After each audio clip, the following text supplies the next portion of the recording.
Bayangkan sebuah mesin aneh yang sekilas tampak seperti mesin tik tua. Namun, setiap huruf yang ditekan, bukan huruf itu yang keluar, melainkan huruf lain, acak, tak masuk akal, dan selalu berubah-ubah. Mesin inilah yang membuat Nazi begitu percaya diri dalam Perang Dunia Kedua.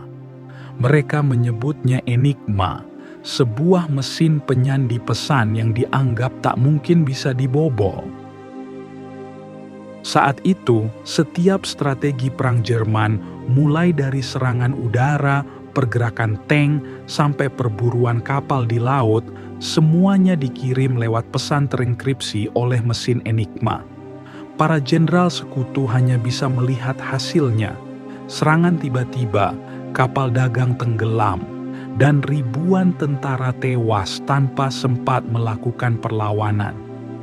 Bagi mereka, Enigma adalah tembok kokoh yang membuat Nazi selalu selangkah lebih maju.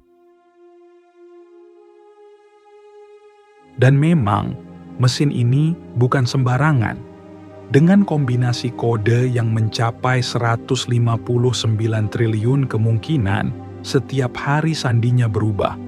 Bayangkan, untuk menebak satu pesan saja, butuh waktu bertahun-tahun jika dilakukan manual.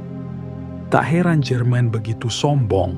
Mereka yakin tak ada otak manusia yang sanggup menembus teka-teki Enigma. Namun sejarah mencatat, kesombongan itu akhirnya runtuh.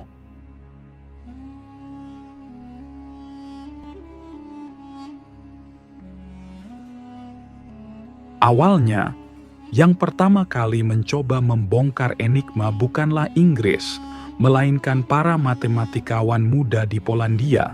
Seorang jenius bernama Marian Rejewski bersama timnya berhasil menemukan cara menebak pola rotor mesin itu. Mereka bahkan menciptakan mesin bernama bomba untuk membantu mempercepat perhitungan. Sayangnya, Jerman selalu memperbarui sistem Enigma. Setiap kali ada celah yang ditemukan, mesin itu dimodifikasi lagi, menjadi semakin rumit.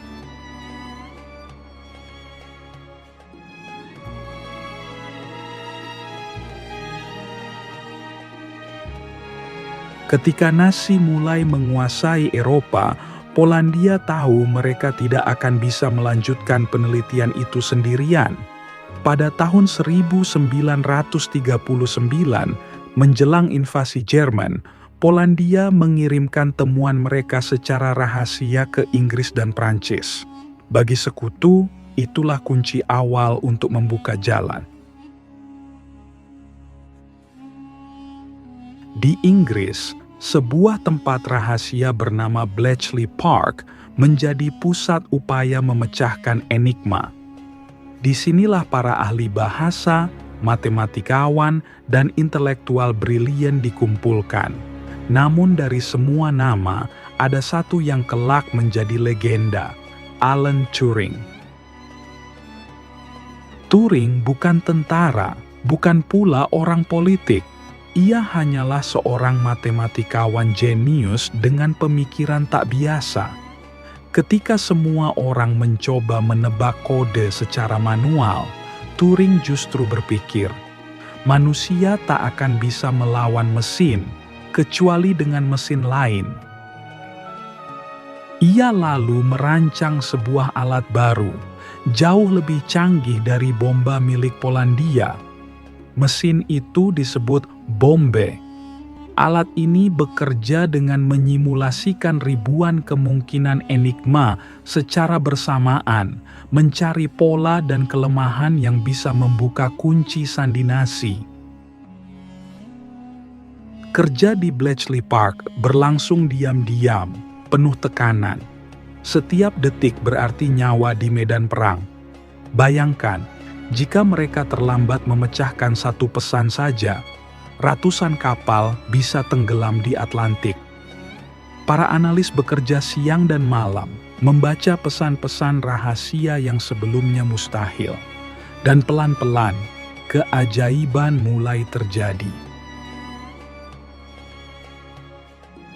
Sekutu kini tahu rencana pergerakan kapal selam Jerman. Mereka tahu kapan dan di mana serangan akan dilakukan. Informasi ini mengubah jalannya perang laut di Atlantik, menyelamatkan ribuan nyawa pelaut, dan memastikan suplai makanan serta senjata terus mengalir. Bahkan pada puncaknya saat invasi Normandia atau D-Day direncanakan, kode Enigma yang berhasil dipecahkan memberi keuntungan besar bagi sekutu untuk menipu dan mengecoh pasukan Hitler. Sejarawan percaya, keberhasilan memecahkan Enigma memperpendek Perang Dunia Kedua hingga 2 tahun. Bayangkan, 2 tahun penuh penderitaan, jutaan nyawa yang mungkin hilang. Semua itu bisa dipersingkat karena sebuah mesin dan kerja keras otak-otak brilian di Bletchley Park. Namun kisah ini juga menyimpan ironi. Setelah perang usai, keberhasilan membongkar Enigma tidak diumumkan ke publik. Semuanya dirahasiakan, bahkan sebagian besar yang terlibat tidak pernah menceritakan perannya. Mereka seolah kembali menjadi orang biasa, padahal merekalah pahlawan di balik layar. Dan Alan Turing, sosok yang paling berjasa, justru berakhir tragis. Ia tidak dipandang sebagai pahlawan, melainkan dihukum oleh negaranya sendiri karena orientasi seksualnya yang dianggap menyimpang pada masa itu. Turing akhirnya meninggal pada tahun 1954, jauh sebelum dunia mengakui betapa besar jasanya. Baru puluhan tahun kemudian, namanya diangkat, dan dunia tahu bahwa dari pemikiran Alan Turing lahir fondasi komputer modern yang kita gunakan hari ini. Mesin Enigma mungkin hanyalah alat penyandi, tapi kisah di baliknya adalah kisah tentang kecerdasan, ketekunan, dan keberanian intelektual.